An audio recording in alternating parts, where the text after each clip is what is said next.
नमस्कार, मैं कुसुम चौहान पुनः आपके सम्मुख हूँ हिंदी साहित्य के एक नए वीडियो के साथ।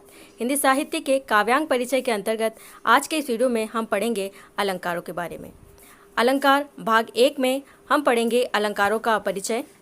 अलंकार परिचय में हम पढ़ेंगे कि अलंकार की परिभाषा क्या होती है, अलंकार किसे कहते हैं और अलंकारों के भेद कौन कौन से हैं। तो आइए देखते हैं अलंकार भाग 1 यानी कि अलंकार परिचय। अलंकार शब्द का अर्थ होता है आभूषण या गहना। जिस प्रकार से स्त्री के शरीर की शोभा आभूषणों से होती है, उसी प्रकार से काव्य की शोभा, काव्य अर्थात कविता की शोभा अलंकारों से होती है। काव्य में अलंकार एक आभूषण का ही काम करते हैं। आइए देखते हैं अलंकारों की परिभाषा।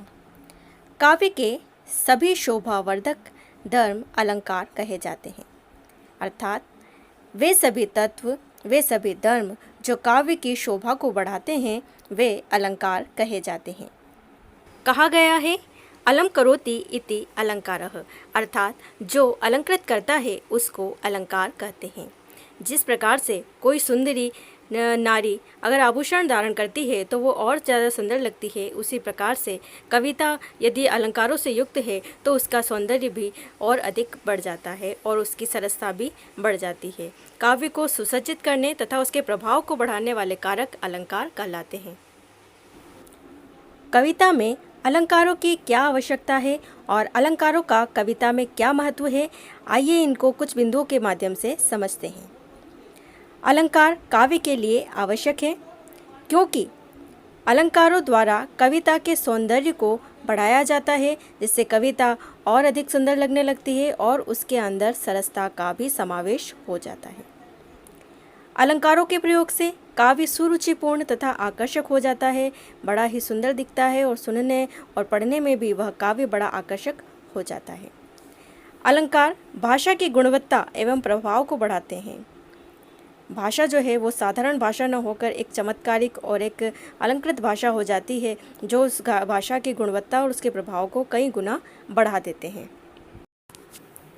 अलंकारों के कारण भावों की संप्रेषणीयता में वृद्धि होती है, अर्थात कवि अपनी कविता के माध्यम से जिन भावों को पाठक एवं श्रोताओं तक पहुंचाना चाहता है वह सरलता से अलंकारों के द्वारा पाठक तक पहुंच सकते हैं। यह आवश्यक नहीं है कि अलंकार कविता के लिए ज़रूरी ही है, अर्थात कविता बिना अलंकारों के भी हो सकती है अगर उसके अंदर रस का समावेश है। जिन पंक्तियों में रस का समावेश नहीं होता है वे कविता की श्रेणी में नहीं आती है, चाहे वे अलंकारों से युक्त रचना ही क्यों न हो। अलंकार वर्णों एवं अर्थ में स्थित होकर काव्य के सौंदर्य को बढ़ाते हैं, अर्थात अलंकार जो हैं वो वर्ण एवं अर्थों में ही स्थित रहते हैं। ये थे कुछ प्रमुख बिंदु जिनके माध्यम से हम कविता में अलंकारों के महत्व को समझ सकते हैं। आइए अब देखते हैं प्रमुख अलंकार कौन कौन से होते हैं। अलंकारों के प्रकार यदि हम देखें तो अलंकार मुख्य रूप से 3 प्रकार के हैं। सबसे पहला है शब्दालंकार, दूसरा अर्थालंकार और तीसरा है उभयालंकार। यह 3 अलंकारों के 3 प्रमुख भेद हैं। आइए अब इन भेदों को हम विस्तार से देखते हैं। सबसे पहला हमारा भेद है शब्दालंकार। काव्य में जहाँ चमत्कार शब्द में स्थित होता है वहाँ शब्दालंकार होता है, क्योंकि शब्दालंकार में चमत्कार जो है वो किसी शब्द विशेष पर आधारित होता है। इसलिए जब कविता में प्रयुक्त किसी शब्द को हटाकर उसके स्थान पर उसका समानार्थी शब्द या उसका कोई पर्यायवाची शब्द रख दिया जाता है तो अर्थ में अंतर न होने पर भी उसका अलंकारिक सौंदर्य नष्ट हो जाता है, अर्थात उस शब्द के कारण ही सारा सौंदर्य उस कविता में था और जैसे ही उस शब्द को हटा दिया वह सौंदर्य नष्ट हो गया। उदाहरण के स्वरूप यहाँ पर एक छोटा सा उदाहरण देखिए। तरनी तनुजा तट तमाल तरवर बहु छाए।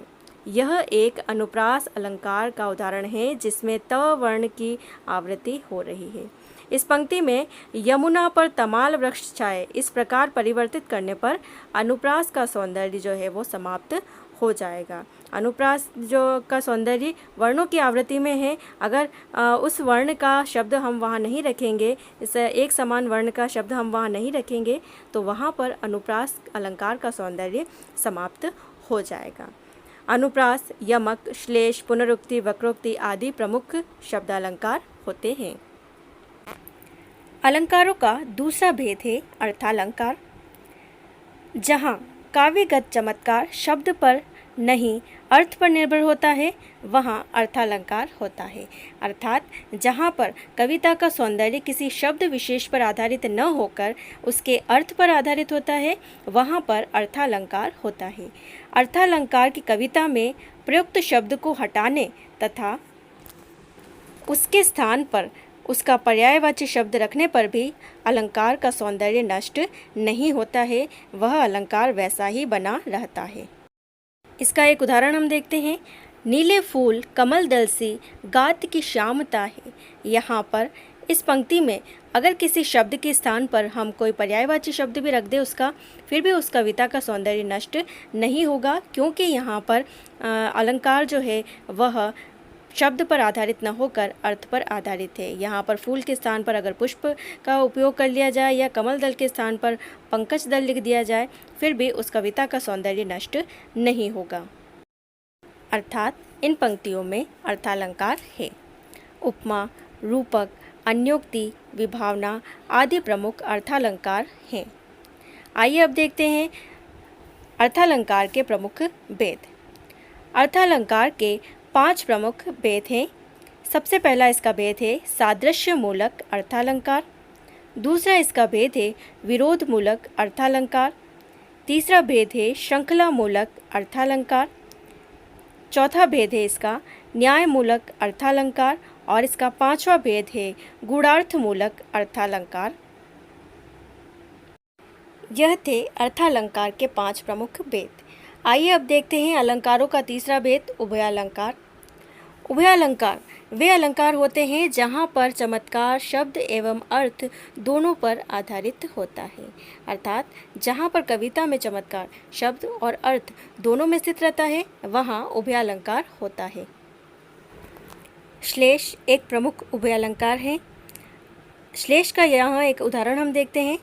रहीमन पानी राखिए बिनु पानी सब सुन, पानी गए न उबरे मोती मानस चुन। यहाँ पर पानी शब्द से एक से अधिक अर्थ चिपके हुए हैं। पानी के स्थान पर उसका कोई अन्य पर्यायवाची शब्द अगर हम रख दें तो उसका चमत्कार नष्ट हो जाएगा। अर्थात अलंकार का जो सौंदर्य है वो कम हो जाएगा और कविता के सौंदर्य को भी कम कर देगा। अर्थात यहाँ पर श्लेष अलंकार है जो कि एक उभयालंकार है, जो कि शब्द और अर्थ दोनों पर आधारित होता है।